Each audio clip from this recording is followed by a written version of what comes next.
Welcome to Keon's Cafe and Beyond. Today I'm going to show you how to make pistachio baklava, known as baklava piste. Now what you are going to need for pistachio baklava, you need 2 cubes of saffron, which I have made in one of my previous videos. I will put it in the description of this video. It is the best way to prepare saffron. 1/4 of a cup rose water, 1.5 cup of honey, 1/4 of a cup lime juice, 1 cup water,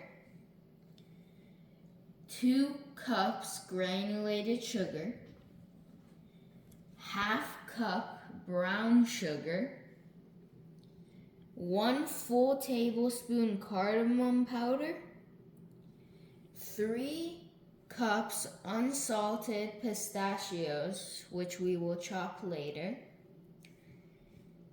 1 pound filo dough, oil as much as we need for every layer of the baklava. So now our first step is we're going to add our water first of all of the liquids into our sugar. Then we are going to add rose water. Then we're going to add our lime juice. Then our saffron.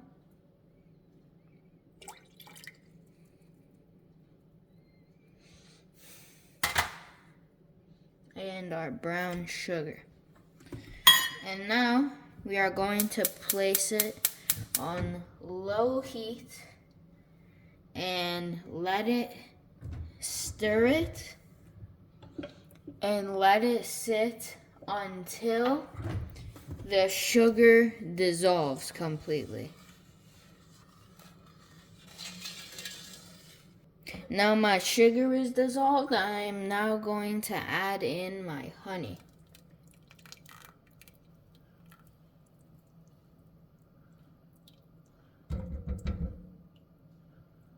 The consistency has to be thicker than maple syrup. So now my syrup is completely unified. It might not be like maple syrup when it's hot, but when it cools down, it will be thicker than maple syrup. Now, make sure I turned off my heat, and now I'm going to let it sit until it cools down, because when the baklava is ready, you want hot baklava and cold syrup to go on top of it. So now, make sure to not completely fine chop your pistachios. I chopped them and they are like this is what you want, because pistachios are very oily, and if you chop them up too much fine chopped, it will become like a paste or Play-Doh texture. But now I'm going to add in my cardamom powder and mix it around.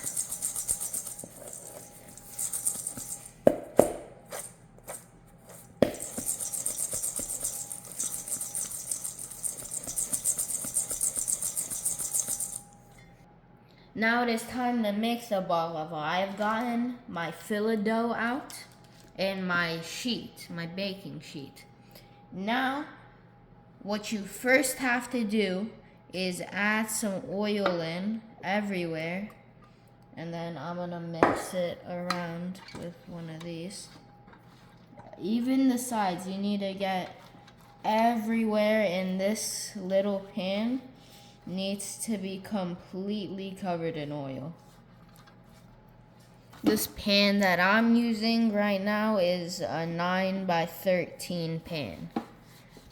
So now I have completely laid out my filo dough. And now you have to be very careful with this, because phyllo dough is very thin and it is very delicate. It's like basically like softer than paper. See, it is very soft and delicate. And make sure when you're using your phyllo dough, but every layer needs oil. And then you need to spread it out all over it. And then you're going to add another layer of phyllo dough. Now phyllo dough is very dry, so you need to put a wet cloth, or see, they stick together. I'll try to salvage as much as I can of it.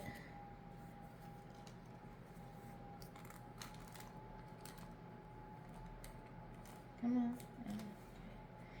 You're going to cover it with a wet cloth to keep it moist.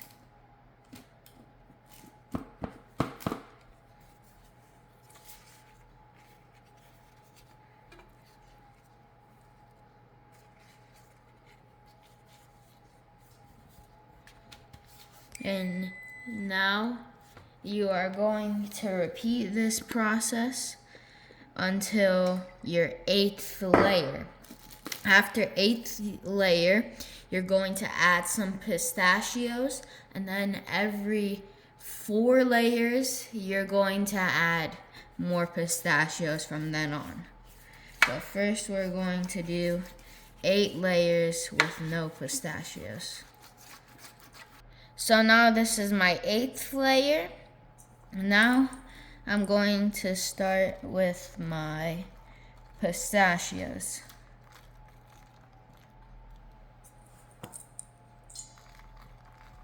So now I've added all my pistachios on top. Now I am going to start another 4 layers of my phyllo dough and then add more pistachios. So now I have added all my layers and I have done all my pistachios. So now I'm going to cut it. You're going to make sure you don't do it like this because it'll destroy it. You basically have to do it like a saw kind of. Just go up and down, up and down, up and down, up and down. You can also do it this way, which I like more than the other way. You add a slight curve to your knife.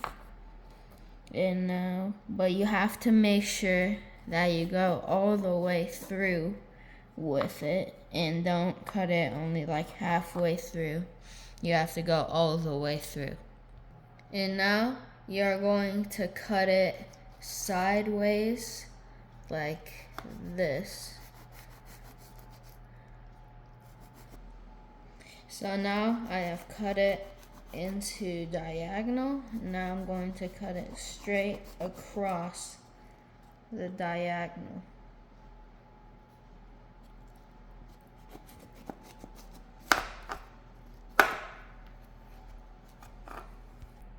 So now we are going to put this in the oven at 355 and leave it in there for about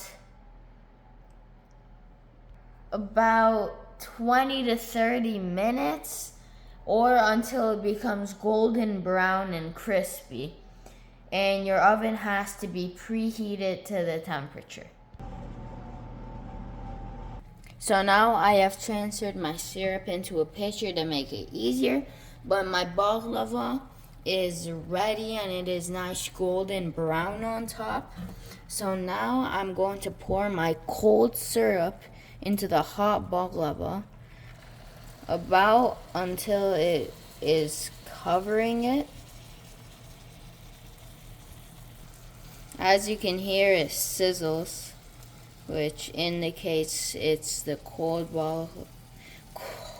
syrup hot baklava.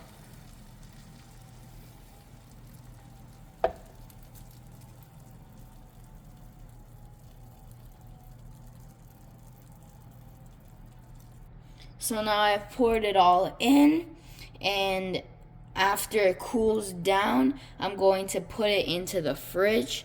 And the longer the syrup sits with the baklava, the more the baklava absorbs it and makes it tastier, which makes it tastier and more flavorful.